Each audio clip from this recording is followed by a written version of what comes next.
Please note that this content is for adults only. Viewer discretion advised. If you haven't yet, hit the subscribe, like, and share.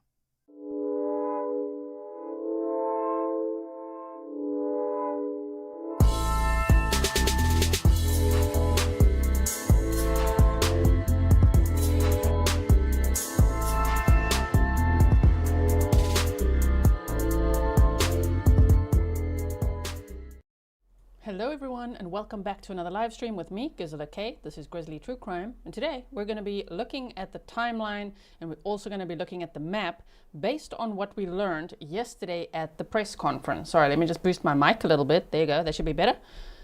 Yesterday's press conference had a lot of information, but in different segments. The Assistant District Attorney had the most information about the timeline. So what I've done is I've taken that press conference and I have made a clip for us out of it where they tell us critical information about the timeline of Kada Scott's disappearance since October 4th to the point where they discovered human remains and then those were identified as Kada Scott's, right?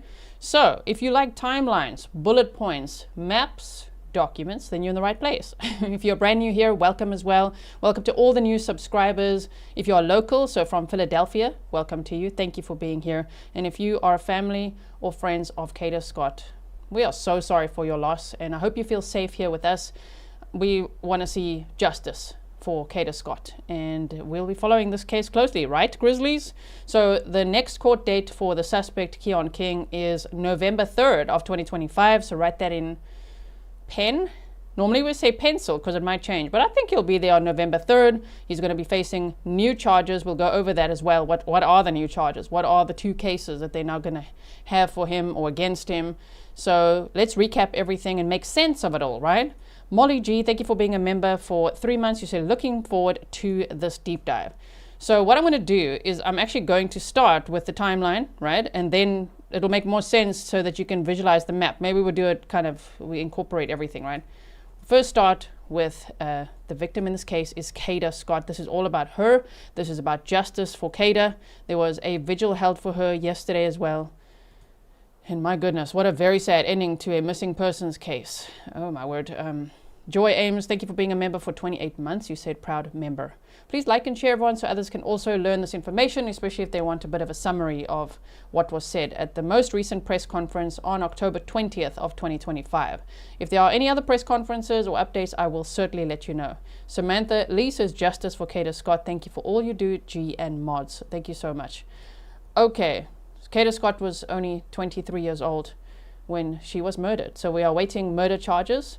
I could say she was murdered, right? Because she was found deceased and buried in a shallow grave at the back of an abandoned school. So we're just waiting for who's going to be charged.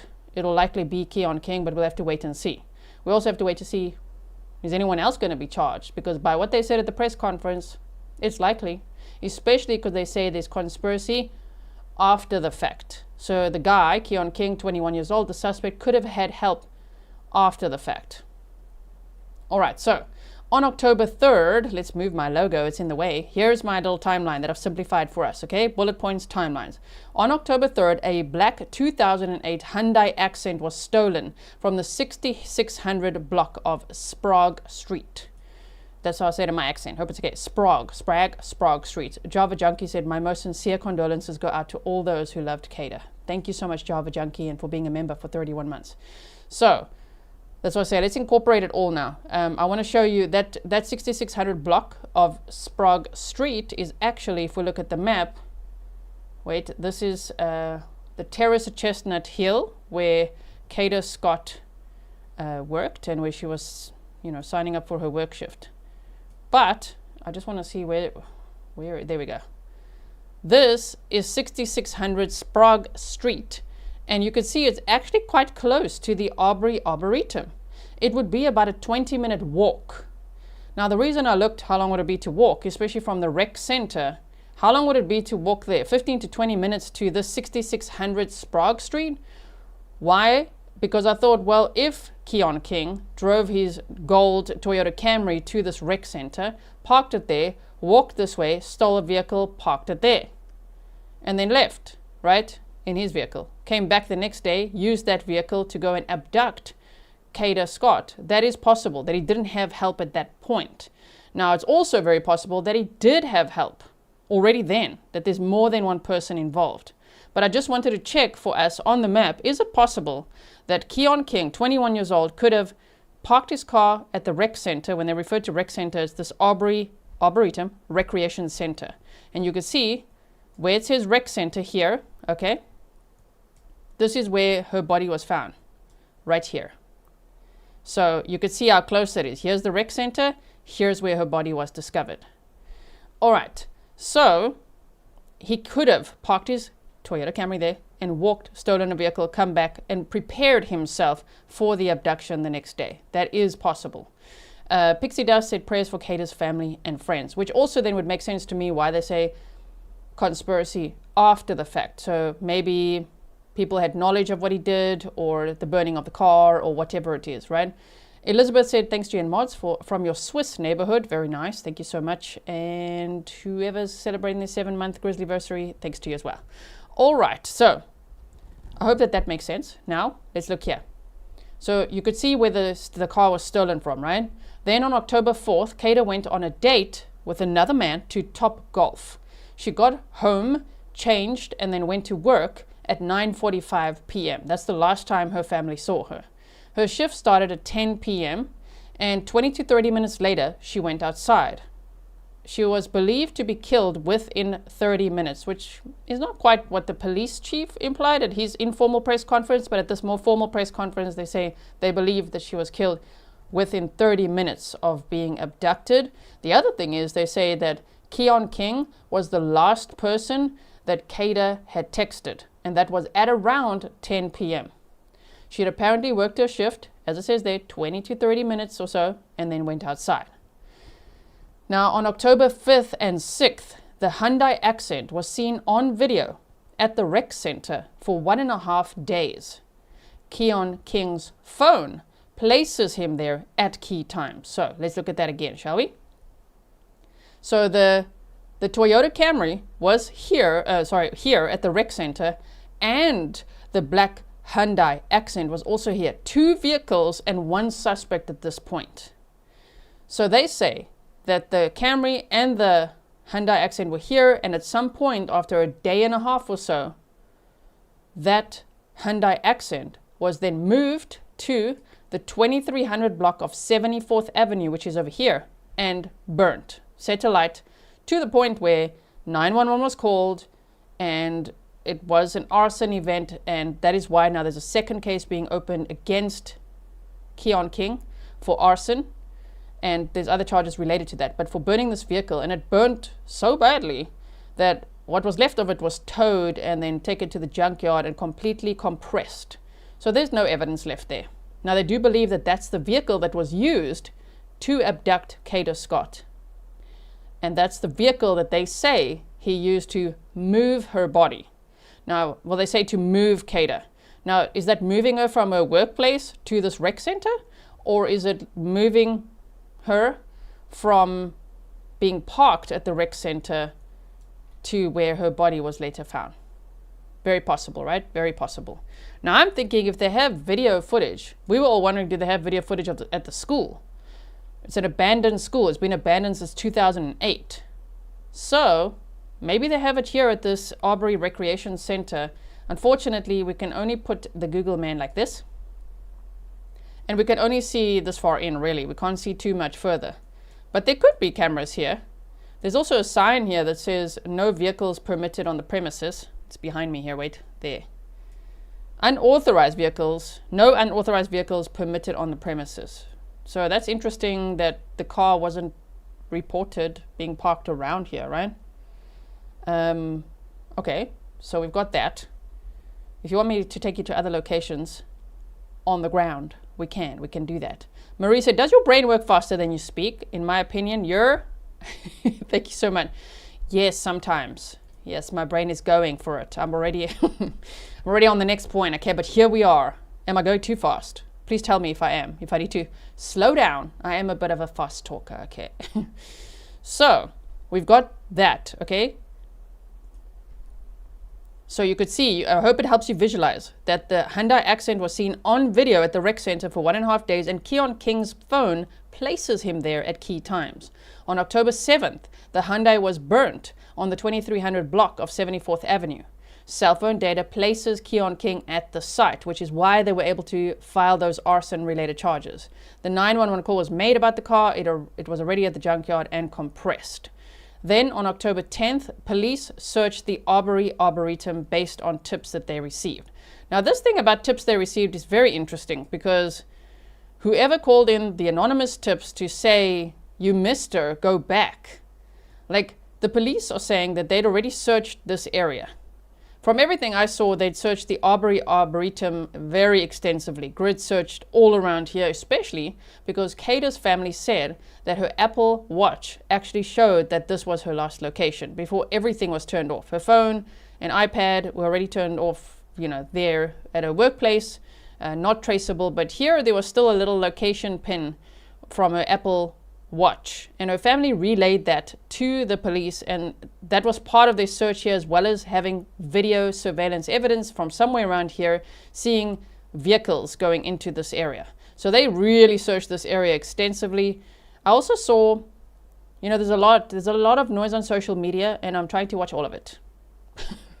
I tried to watch everything from all over the place, right? And so there were people on a channel that I saw today that were saying that the police want to say it's an anonymous tip, but we called in the tip. And I'm like, okay, which would match what we saw from the clip yesterday. If you missed it, check out the playlist of the guy saying that they saw a board and they started digging, and they saw maggots, and then they called the police and said, "Can you come check? You must come check here." And they went back the police went the next morning on October 18th at 10 a.m. to go check that area specifically, like literally went straight there and found female human remains. And that was then identified as Kada Scott's the next day. LL said, "Thanks G and Mods and Grizzly Cat for all your amazingly hard work." Isn't this such a nice picture that Grizzly Cat found and edited for us? Thank you so much, LL. Okay, so yeah, the police searched the Arboretum based on tips they received. If somebody knew something, wow, I'm glad that they called in the tip. But at the press conference, they said they don't know who it is. They're still investigating that. And I just wonder about that, right? Because it was very, very specific. Like Stefan says, specific tip, very specific location. Now, on October 11th to 14th, the FBI joined the search. On October 14th, Keon King surrendered to the police. They also said, I can't remember what it is. I'm listening to everything, right? But on one of the YouTube channels I saw today, they said some person knew Keon King's family member and said that he basically went to the police station and like, okay, well, this gold car you're looking for is mine, so like here I am. And so they took his fingerprints, and he thought like he's just gonna get away with it. That he's like, "Oh, are you looking for my vehicle?" type of thing. If that's true, wow, it's very cocky, hey? And yeah, you're gonna learn. You're gonna learn that you're not getting away with any of this. Not this time. Maybe you got out too many times before, which is unfortunate. Now, on October 15th, Keon King's 1999 gold Toyota Camry was located, and Kada's phone case, iPad cover, glasses, and debit card were located at the abandoned school, which is right there close to where her remains were found, right? On October 17th, there was a $10,000 reward offered for information leading to finding Kada Scott. Keon King appeared in court. He got a $2.5 million bail, which is still the same right now because we have to wait until he's next in court where his charges will be updated and his bail will be upgraded too. I just hope it'll be no bail, but okay. Later that evening, anonymous tips prompt a renewed search at the school saying, "You missed her, go back," and describing a very specific location. The police went there. They saw that there was some fresh dirt, disturbed earth, dug there, and they found Kada Scott's remains. On October 18th, they said female human remains discovered in a shallow grave. That was at 10 a.m. or so. Now, let's look at, okay, we're going to go, I'll do this. Wait, let's just see case 1 and 2. Yeah, okay. We're almost there. I want to still show you clips and I want to show you more of the map, okay? So don't get bored with the bullet points. I hope you're not. I hope you're following.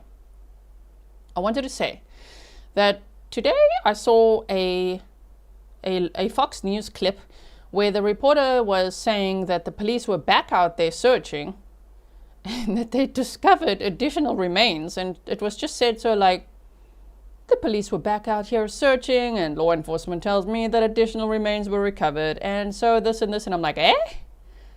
Whoa, double take, triple take, what do you mean? Now, since then, I've reached out to that reporter in every way I can. I haven't heard back yet. Let me see. Let me just quickly see. Hold on. Okay. No, she has not responded yet. But I reached out to all the local reporters I could find, anyone I could find, to try to help me verify what the hell that means. Like, what do you mean? What do you mean additional remains? And apparently, it's not true. So, I think they misspoke a little bit, or misunderstood, or I don't know what's going on there, but apparently not. Okay, so we can pretty much debunk that now. There's other rumors on social media from people that were there when the police went back. Apparently, they went back to research the area just to make sure that they'd gathered everything, all potential items of evidence related to the investigation into Kada Scott's murder, right? So to go see, did they miss anything? So they were back there. That we know. There were also landscapers at the school trimming the bushes. Like, oh my word, okay. But apparently it was just doing a thorough check, and there was some social media people that said, well, they were there and they saw some kind of a piece of bone, and they told the police, and the police said, okay, we'll check it out or whatever. But that does not mean additional remains were located. They have to test it, but it could turn out to be an animal bone. It could turn out to be nothing. It could just be rumor. But from everything that I've heard since, because I've been trying to get hold of the whole of Philadelphia today, I'm like, excuse me, hi, my name is Grizzly, and okay, I'm from Switzerland, but also like my channel's Grizzly True Crime. Can you help me out with this? Please help me clarify. Go and ask all your sources. And it just apparently isn't true. Z said, forever appreciating your live stream. Closed captions, thank you. Thank you so much. Now, would we be shocked if there were additional remains there? No. Would we be shocked if he's done this before? No. But I just don't want to run with anything that isn't, if it isn't, okay?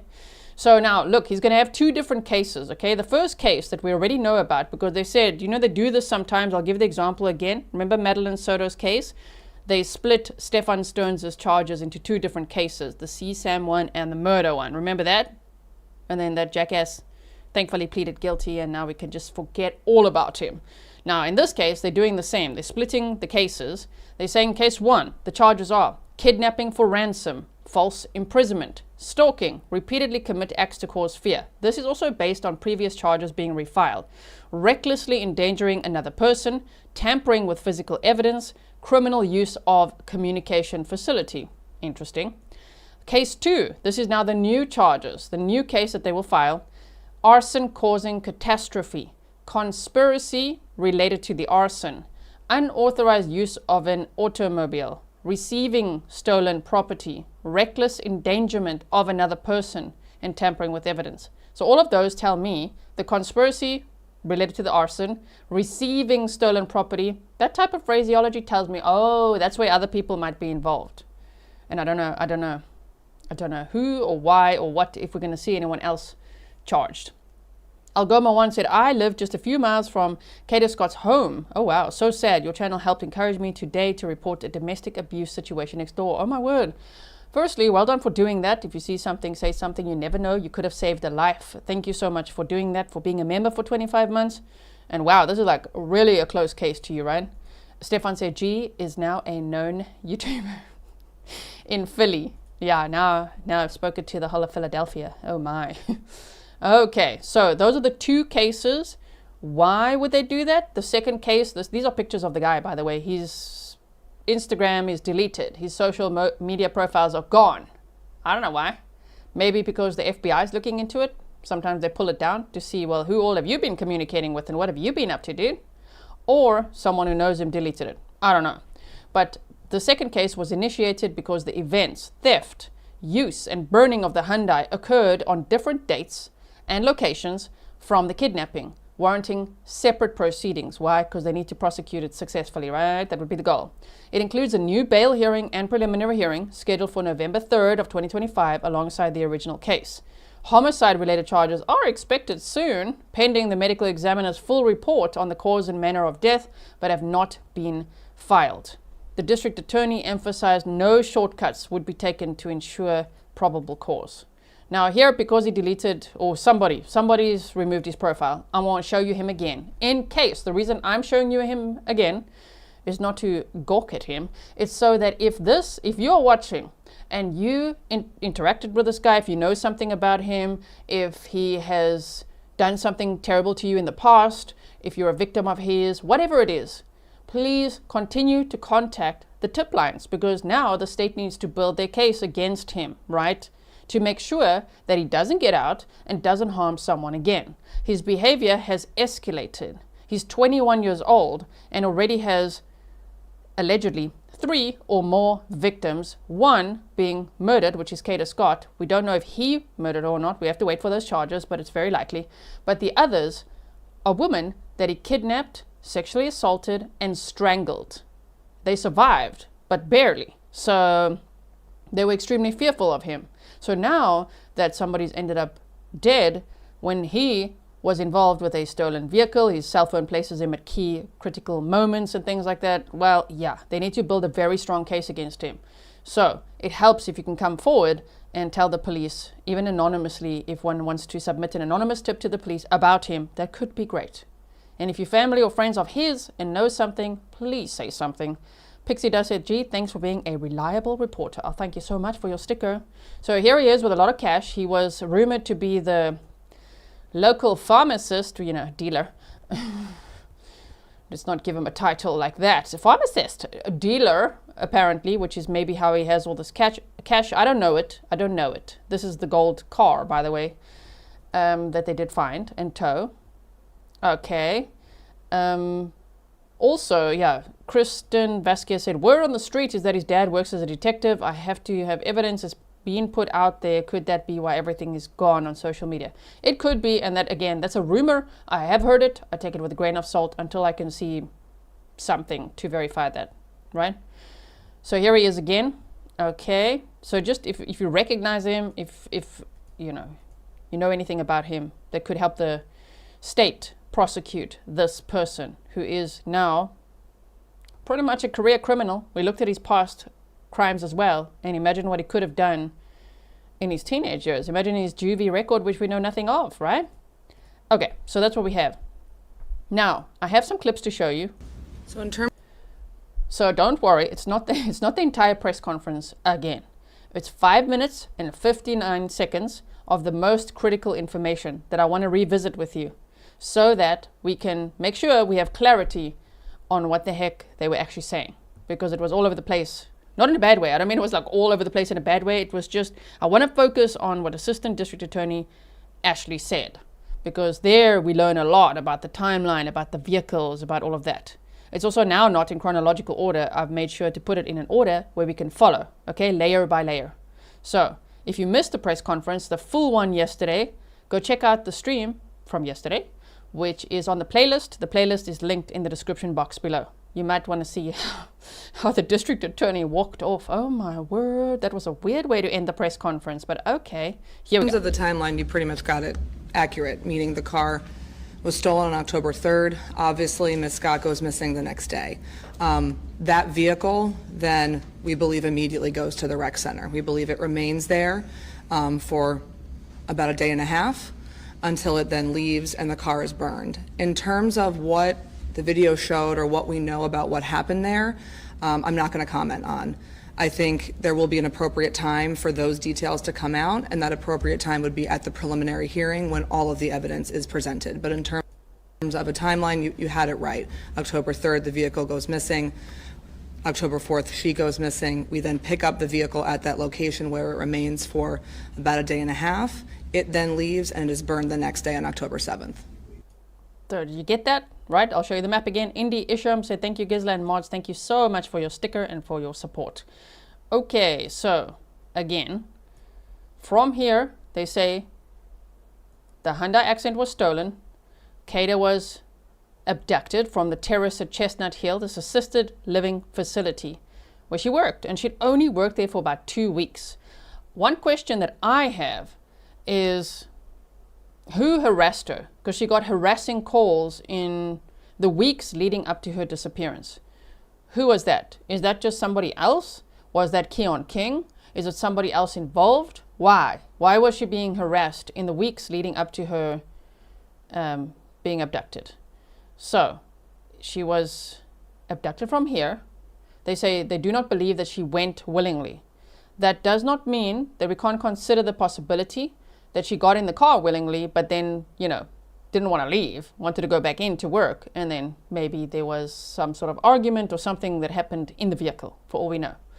Maybe she said, stop bothering me, please stop following me, I'm trying to work over here. We don't know.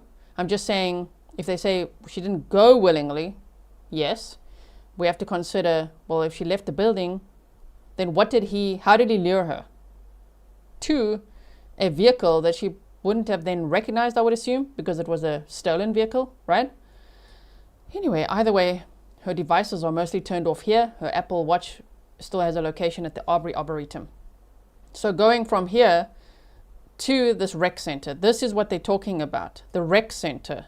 So not even really, I don't know what goes on in this Aubrey Arboretum, what evidence they had beside the Apple Watch having a location pin here, but he could have driven through here, right? Anyway, but going to the rec center, it's pretty much from there to the rec center. And apparently it's very, very, obviously you can see it's all wooded areas back here. Very dark here at night. There's not lighting at the back here.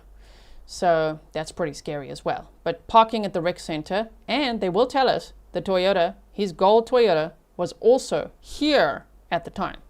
Okay, so this is where they talk about the rec center. Now we go back to this. Mr. King stole that car, did somebody else steal that car? Are you happy to just be in it?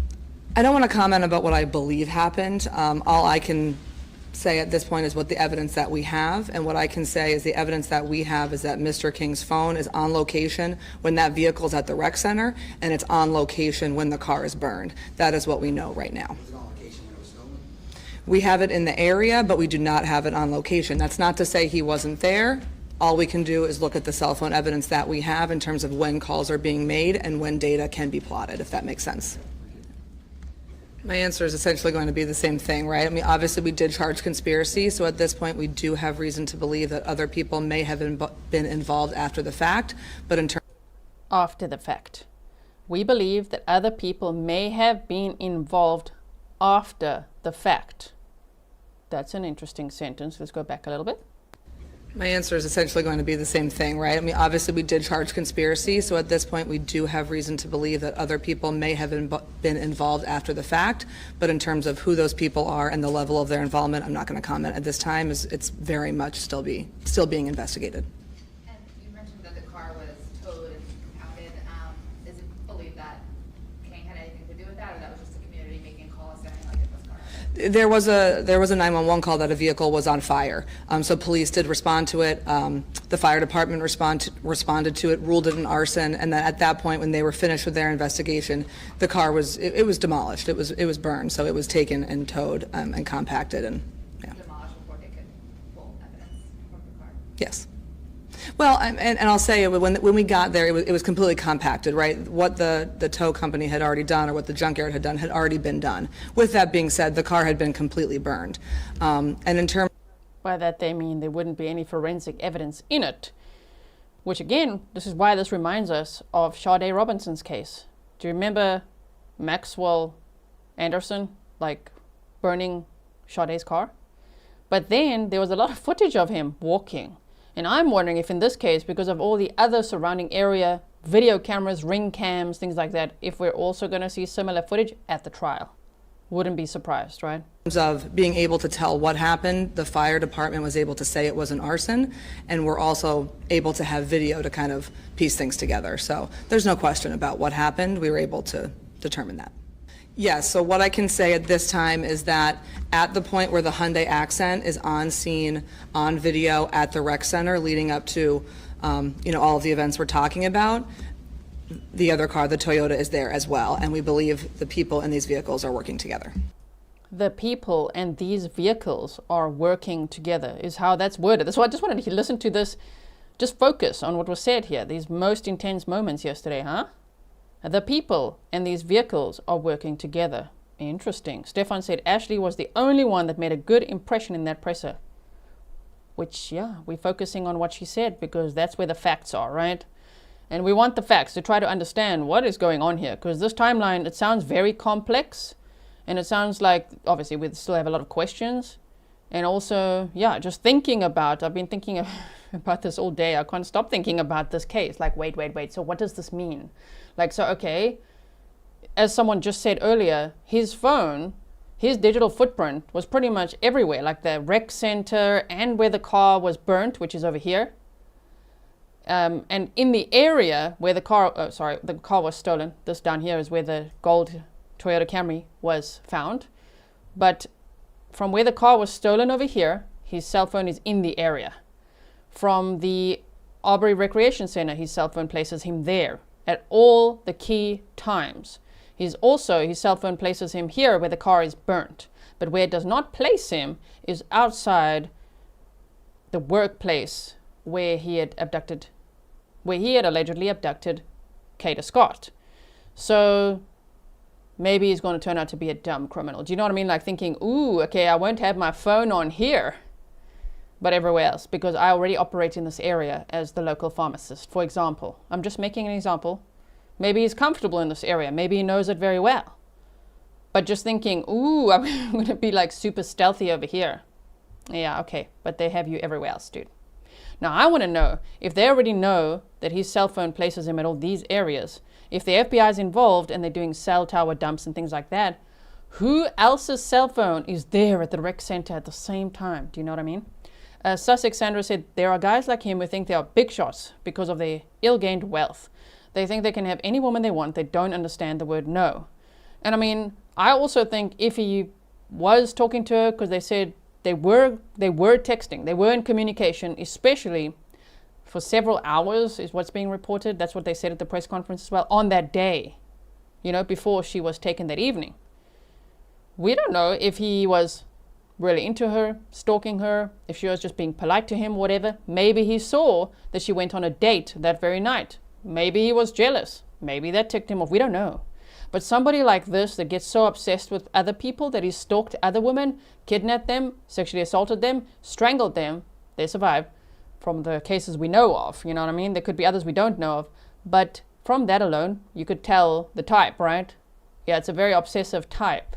So if he was obsessed with her and thinking, you're not going to date other people, you know, type of thing, and if she kicked back, you just never know what he would do. Because what happened, we don't know. We don't know. There's so many questions. But anyway, if his phone places him at all these key points, the case is already sounding pretty strong against him, right? Okay, we still got just a few clips here. Hold on. We have extensive amounts of video information at this point, and it's still being retrieved as we speak. And I expect there will be more. It is a lot of video. What I can say is that, you know, initially when the video was recovered, they were reviewing it kind of in real time as it was being recovered, and that's the information I'm basing this all off of today. There will be more, and there is more, and their detectives will continue to go through all of the video. It's a lot of video. They also mentioned video at that rec center and that they can't go into details of what happened there. So they do have video evidence from whatever happened at that Aubrey Recreation Center. So that's also promising to know based on the strength of the case against Keon King, right? Now, someone said, let me quickly see, Word Sleuth said, I bet Keon is saying he was with her that night but didn't kill her. Yeah, some other dude did a defense. Isn't that what that's probably what he's gonna say, right? Also, somebody said, earlier, GQ Trinity said the chief medical examiner for Philadelphia is Dr. Lindsay Simon. If that sounds familiar to you, that's because that's who performed the updated, or who had a relook at Ellen Greenberg's case and then made the new report, 32 pages that I read to you for 2 hours, which is in the video section of my channel, recent video, and thinks that Ellen Greenberg stabbed herself 20 times. Right. Okay, so who knows? Let's hope that they don't say that Kada did this to herself. Because at this point, yeah, trust there is not so strong, is it? Oh dear. If that's the person performing it, I don't know. The autopsy on Kada Scott. So that's a little bit of a, oh dear, please make sure it's accurate. Anyway, so moving on. As of last night, our office approved charges, as the DA just said, of arson, causing catastrophe, conspiracy, unauthorized use of an automobile, tampering with evidence, recklessly endangering another person, and receipt of stolen property. Those charges are in reference to the burning of a vehicle. That vehicle is a 2008 black Hyundai Accent. That vehicle first entered our radar last week. Investigators received a tip that there was a vehicle burning and that that vehicle had some connection to this case. At the time last week, when investigators went to the location where the vehicle was burned, that vehicle was no longer there. It had already been towed, compacted, and was in a junkyard. This weekend, we recovered additional evidence, including video evidence that confirms that this vehicle, we believe, is the vehicle that Mr. Keon King used to move Ms. Scott. That's an interesting phrase. But they're saying that Mr. Keon King used the vehicle that was burnt, the black Hyundai car, to move Kada. Now, I want to know, move from where? I wish a reporter asked, what do you mean? Move from a workplace to the place where her body was found? Move from the rec center? Did something happen in the vehicle? I would think so. I think that maybe she was murdered in the vehicle, which is why it would be burnt to the ground, right? It's interesting as well that throughout this case, with all the flyers and everything that they asked us to share, they asked us to look for a 1999 gold Toyota Camry. Now we, in hindsight, can understand why, because the other car was completely destroyed. So people couldn't look out for it, right? It was completely burnt to the ground, and that would be confusing to tell the public, by the way, this is other vehicle, but that thing, it was burnt. We don't have that anymore. So now look for a gold Camry. They just share what they can to try to generate tips and leads, which did help. There were tips coming in from the public, and the public did help to find the vehicle. So that was just a day after Keon King was arrested. He was arrested on October 14th of 2025. Do we need a pop quiz? We recovered video out from near the Ada Lewis Middle School, where our search and the investigator search has been focused. There's a rec center directly next to that school. Video evidence was recovered from that rec center, and we are now able to say that this Hyundai Accent was on location at all of the times we're looking at all of the pertinent points in the investigation. That vehicle was stolen on October 3rd from the area of 6600 Sprague Street. We believe that vehicle is the vehicle that was used in this case. That vehicle was then on scene at that rec center, which ultimately, as we all know, is where we found Ms. Scott's human remains. Video evidence indicates it was on location. Video evidence then indicates it leaves the location. It is burned on October 7th. It was located at the 2300 block of 74th Avenue. When this new video evidence was uncovered this weekend, investigators from the homicide unit cross-referenced all of this information with the cell phone evidence that we had already gained and we had already been using in terms of the kidnapping case and other charges. What I can share is that the cell phone evidence, the call detail records, and timing advance data as it pertains to Keon King's mobile device puts him at all of the locations that we're talking about. It's on scene when the Hyundai Accent is there at the recreation center. It is on scene when the vehicle is burned. Based on that, last night I approved those charges, and as the DA said, we should have more information in terms of bail and a preliminary hearing date, hopefully this afternoon or certainly by tomorrow. And it looks like it's still for November 3rd is very likely when that'll happen. I hope that they stream it so that we can watch that together and find out more information about what happened here, because we also want to understand what happened, right? So if I just cleaned up the map a little bit just to show you just the key points they're talking about. So the 6600 block of Sprague Street is where the Hyundai Accent was stolen from. It was at this Aubrey Recreation Center for a day and a half, which is an interesting, they don't say 2 days. And why is that interesting? Because, I mean, if we look at this again, shame, Kada.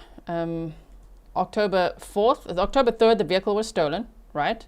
Which is from this area here on Sprague Street. And then on October 4th, they believe that Kada, that's the vehicle that she was taken from work in to the rec center.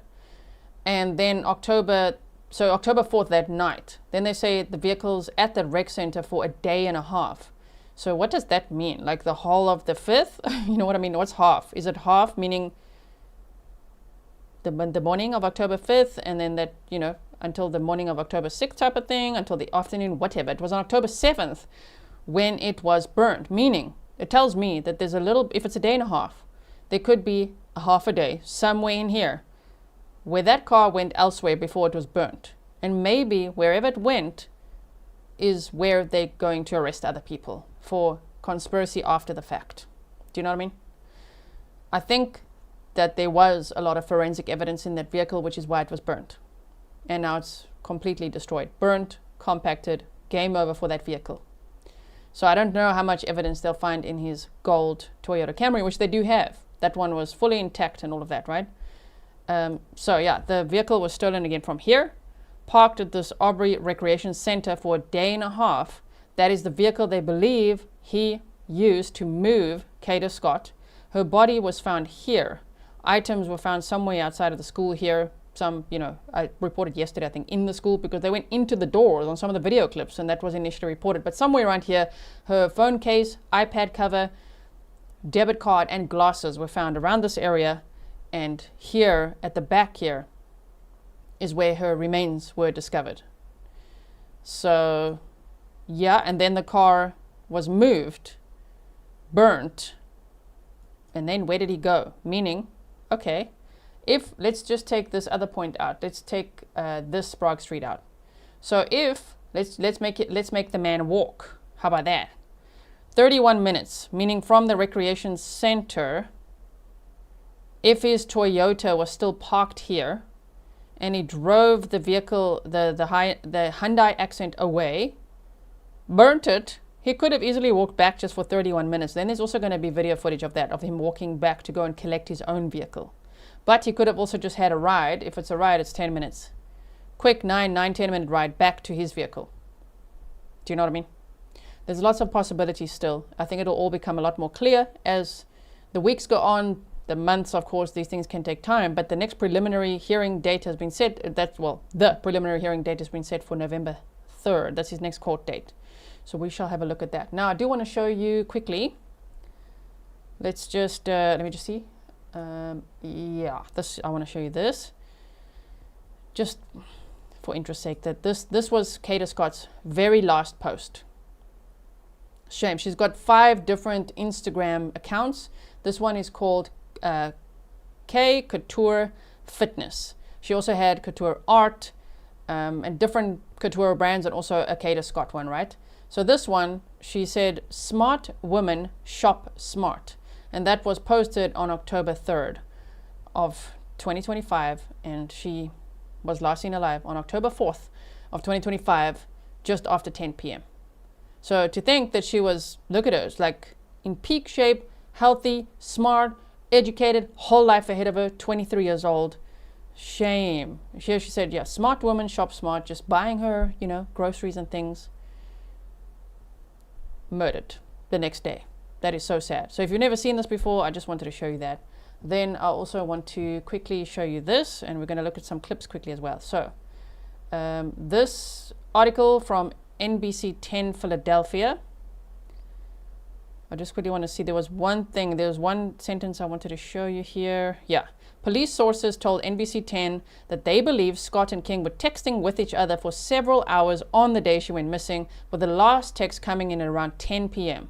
Scott's phone, this Kada Scott, was also determined to be moving at around 10 p.m. before disconnecting from the network, the police sources say. Investigators believe that Kada Scott was killed around 20 to 30 minutes after she disappeared and are actively looking into if a second person was involved, the police sources say. I mean, there's many possibilities because of how the police chief also phrased it. The more likely option is that she was murdered in the vehicle, kept in the vehicle, then her body was moved and buried in a shallow grave. That's a very likely option. But the police chief was also saying that her body had been there for a week or less, is what reporters were saying. They said a week or less. That would be like her body was discovered on October 18th. So like a week or less, what does that mean? Then where was it before? He was arrested on October 14th. So did he bury her there just before turning himself in, or what? You know what I mean? There's many options, but anyway, Ingrid, thank you so much. That's from South Africa, ZAR, South African Rands. Thank you so much, Ingrid de Mellem. I really appreciate it. So they said, we will bring homicide charges when we can confirm everything we need for probable cause, Philadelphia District Attorney Larry Krasner said on Monday. Now here as well, a family statement was shared. I want to read it to you in case you missed it. Kada's family said, it is with profound sadness that we share the tragic passing of our beloved daughter, Kada Scott. We kindly ask for space and privacy at this time as we process the heartbreaking events of the past few weeks. Our hearts are shattered, yet we are deeply grateful for the outpouring of love, support, and prayers from people across the nation and around the world. That's you, Grizzlies. I know this is an international audience. Thank you so much for all your kind comments and all the support that you do show to victims and their families here. Jessica Jones said, first, I'm so proud to be a Grizzly. My #1 YouTube channel is November 3rd for both cases, or just the second, or do we know? At the moment on the court docket, it just says November 3rd. So we'll just have to wait and see. I think it could be for both. All right, so they said, please continue to keep us in your prayer as we navigate this unimaginable loss. Our hearts are broken beyond measure. We are profoundly thankful to every person who shared Kada's story, joined the search efforts, prayed with us, and stood by our family during this devastating time. Your compassion, love, and strength have carried us when we could not carry ourselves. Kada was deeply loved. Her light, kindness, and beautiful spirit will forever remain in our hearts. We also wish to extend our heartfelt gratitude to Mayor Cheryl Parker, the Philadelphia Police Department, all first responders, local volunteers, community organizations, and media outlets, as well as everyone who worked tirelessly to help find our daughter. Although the outcome is one that no parent should ever have to face, we remain thankful for the unity, leadership, and love that surrounded us through it all. As we continue to grieve, our family now seeks justice for Kada. We place our full trust in the Philadelphia Police Department and the Philadelphia District Attorney's Office to ensure that the truth is revealed and that those responsible are held accountable to the fullest extent of the law. Please honor Kada's memory by showing kindness and care to one another, just as she did every day of her life. With love, strength, and gratitude, the family of Kada Scott. A candlelight vigil for Kada was held on Monday, October 20th at 4 p.m. at the vacant Ada H. Lewis Middle School, the same location where her body was found over the weekend. Philadelphia Council member Anthony Phillips, who represents the 9th District, also revealed during the press conference that his office is accepting donations for Scott's father, mother, and sister. And they said anyone who wishes to donate can drop off items at the Wadsworth office on 1514 Wadsworth Avenue in Philadelphia, Pennsylvania at the following times. So they've got specific times. Tuesday, that's today, October 21st, through Friday, October 24th. 21st to 24th from 8:30 a.m. to 4:30 p.m. and on Saturday, October 25th from 9 a.m. to noon. If you have additional questions about donations, you can call the office of the council member Phillips, and here's a number on the screen. I'll make sure to link this article for you, okay? Now, I've just got a few clips to show you. Just let me show you this one. Wait, we've got to put the sound on. There you go. Beautiful. Her smile just lit up the room. When she came in, she had on like this bright yellow dress, so everybody immediately like just turned and was like drawn to her. So Kada was special. Carrie Green remembers the first day she met Kada Scott. Say her name! Kada Scott! She is one of the many heartbroken Philadelphians who gathered this afternoon for a candlelight vigil to remember the young woman. Scott's body was found over the weekend near a vacant middle school in Germantown after her disappearance on October 4th. We pray and lift before you. Dozens of people gathered to pray, place candles, flowers, and gifts, including her Aunt Donna. Thank you for not giving up. And even though this is the worst thing that we could have possibly hoped for, we were able to get our baby back. So that's what we're most grateful for. Even some who didn't know Kada but were moved by the case showed up to support her family. Feel like I lost a loved one in my family. The pain is cut deep. So, you know, it's just heartbreaking. 21-year-old Keon King was charged with kidnapping Scott on Wednesday. Today, the district attorney's office announced additional charges, including arson for a second vehicle linked to the investigation. A car stolen from Sprague Street near Mount Airy the day before Scott disappeared was the vehicle police believe King used to move Scott's body. Officials say the car was seen by the rec center near the abandoned school where Kada's body was found. According to them, the vehicle remained there for more than a day before it was discovered on October 7th, burned intentionally near 74th Street. The evidence that we have is that Mr. So you can see they just show us the location a little bit there, right? Where the car was burned. So it's not like just on a street, it's kind of on this dirt road, a little bit hidden. Intentionally near 74th Street. The evidence that we have is that Mr. King's phone is on location when that vehicle is at the rec center, and it's on location when the car is burned. Police sources tell us that Scott and King were texting with each other for several hours on the day she went missing. The last text came in after 10 p.m. that night. We were told her phone was moving after 10 p.m. and then at some point stopped connecting to the network. Investigators believe Scott was killed 20 to 30 minutes after she went missing. Now they are looking into the possibility a second person may have been involved. We will be proceeding with homicide charges when we can very precisely confirm everything we need for probable cause.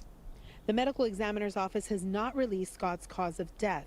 Now, Kada Scott's family is accepting donations from the public to help them navigate this very difficult loss. For more information on where you can...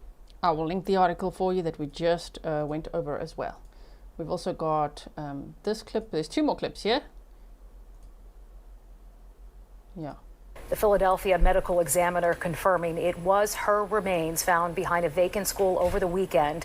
The suspect charged with her kidnapping, Keon King, is now facing new criminal charges, including arson. Prosecutors say homicide charges will be filed once they're able to confirm everything needed for probable cause. Investigators found Scott's body Saturday in a wooded area behind the vacant Ada Lewis Middle School in East Germantown. Police acting on an anonymous tip telling them where to look. The district attorney's office is also looking into two cars they believe were involved in Kada's disappearance. A stolen 2008 black Hyundai Accent, which investigators say King set on fire, and a 1999 gold Toyota Camry believed to be King's. We believe the people in these vehicles are working together. But in terms of who those people are and the level of their involvement, I'm not going to comment at this time. Investigators would not say the extent of King and Kada's relationship, but say they knew each other and had some communication by phone leading up to her disappearance. Earlier this evening, a vigil was held on the east side of Germantown, remembering Kada, close to where her remains were found. As Shawnette Wilson shows us, the community is heartbroken. Candles light what is now a very dark spot in this community. They were left behind by many who attended a vigil tonight to remember Kada Scott. Say her name! Kada Scott! People packed the front of Ada Lewis Middle School this evening. Also, God, that we can trust that you, in fact, are moving in ways that we can't even see. Many are leaning on their faith to help cope with the loss of 23-year-old Kada Scott.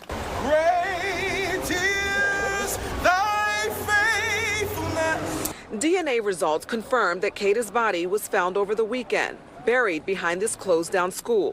And even though this is the worst thing that we could have possibly hoped for, we were able to get our baby. So that's what we're most grateful for. Kada's Aunt Donna, who did not want to use her last name, spoke on behalf of the family. I just want to thank each and every one of you for your prayers, for being a community, for holding us up. She remembers her niece for her infectious smile and kindness. She was kind, she was shy, she was charismatic, she was life. Donna, who is also a member of PAN, the Philadelphia Anti-Violence, Anti-Drug Network, was surrounded by her PAN family as she spoke. Remember what she lived for.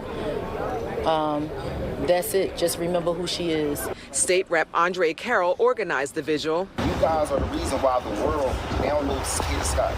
He recalls meeting Kada over the summer when she was competing for Miss USA. He says she was excited to do so much. My office had been working with her. My chief of staff and Kada had texts over the summertime to try to land her in an internship in government. Community groups like Men Who Care of Germantown say they came tonight to support the family, which is now asking for privacy. Let them grieve and let the community step up and be a support to them, whatever they might need. We are told that there is a balloon release planned for 6 o'clock tomorrow at the same location. The organizers are asking that people bring white balloons. Also a reminder that there are several ways to assist the family during this time. If you'd like to donate. I'm linking the article for you, right? sorry to pick out your comment. Sorry, not sorry. You said lady 5563, she was too trusting. I think he was too murdery. I think he was a little too criminal. I don't like blaming the victims, you know what I mean? You can look at victimology as a risk factor and people can learn lessons from these cases, but to blame the victim, I don't think so. That's not fair because there's so many cases which, you know, it doesn't matter what one does. If someone like this guy has kidnapped, stalked, kidnapped, raped, and strangled other women, it was escalating behavior. So were all the other ones also too trusting? Do you know what I mean? Nah, I don't think so. Let me just see. What do I want to show you here? There was another clip that I have here. What is it? I just want to see if there's other family talking or what was it? I think actually I've shown you everything I want to show you. Yeah, no, I've shown you everything I want to show you. Wu-Tang, wait, where is it? Wu-Tang Alex said she was just living her life. Yeah, and yesterday someone said in the chat, there's a picture of her on her social media where she seems to be like smoking something. So, clutch your freaking pearls. Does that mean get murdered? I don't think so. Do you know what I mean? We're not blaming the victims. Let's look at him. He's the problem. The criminals in these cases are the problem. He was too entitled. He was too obsessed. He was too criminal. And even just based on his rap sheet. Right? So, yeah, we focus on that. He's the one whose behavior needs to change and people like him. So, and then everybody would be safe, right? Okay, so I think that's it for now. We've looked at a timeline. We've looked at the map. You saw some clips also of, you know, where the vehicle was stolen, where it was burnt. We don't know the exact address, so I can't show you like the exact point, but you could see it's possible he could have walked after parking his gold Camry to steal the vehicle and to go and drop off to burn the vehicle, right? He could have burnt it and walked back to his car. He could have operated alone, but they are saying conspiracy after the fact, conspiracy related to the arson case. So we'll have to just keep an eye on that and see if there's any more arrests made. Now, if you see anything like that, and I don't mean just on Facebook, I mean like if you see it from an official source, like the police are saying, okay, here's a mugshot, we've arrested this other person, then please send it to me. My email is grizzlytruecrime@gmail.com, GRIZZ, Grizzly like the bear, ZZLY, grizzlytruecrime@gmail.com. You can email me if there's any updates that you see, if there's anything, if your family or friends or, you know, detectives, whoever, if you want to correct any information, if you are a local reporter and you want to reach out and, I don't know, share something, you are welcome to email me. I keep all my sources anonymous. Okay, so Sandra said, Philadelphia has a lot to answer for. They missed a golden opportunity that could have saved a life.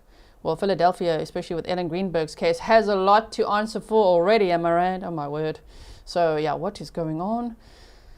I just hope that, yeah, that this guy, I hope that the next time we see him in court, not that we saw him in court the first time, there weren't cameras there, but let's say if next time, let's hope there are cameras and we can see him, snark at him in court, that they increase the bail. Because at this point, $2.5 million, if somebody's got the 10% cash, they could bail him out. Please don't bail him out. It is his right, but he's a very, very dangerous individual, just based even on his past criminal records, especially dangerous to women. He stalks, kidnaps, strangles, essays. Yeah, okay. So thank you so much. I look forward to reading your comments. Please do leave some comments, even if you're here in the live stream chatting with me. Leave some comments below. I always look forward to reading your thoughts, and I will most certainly see you in the next one. Tomorrow, there's quite a bit happening all over the place. There's Samuel Hochstetler. That's an Amish guy that's accused of murdering an Amish lady. He's going to be in court tomorrow for a pre-trial hearing. And there's also, in the London Thomas case, the mother and the boyfriend and the mother, no wait, London Thomas case. The perps are going to be in court tomorrow. Sorry, there's so many cases in my head right now. I'm trying to visualize all these people. They're going to be in court too. So whatever's being streamed, whatever's happening, I will keep you posted, okay? Maybe we'll watch some of that together. All right, everyone, remember to like and share, and I'll see you soon.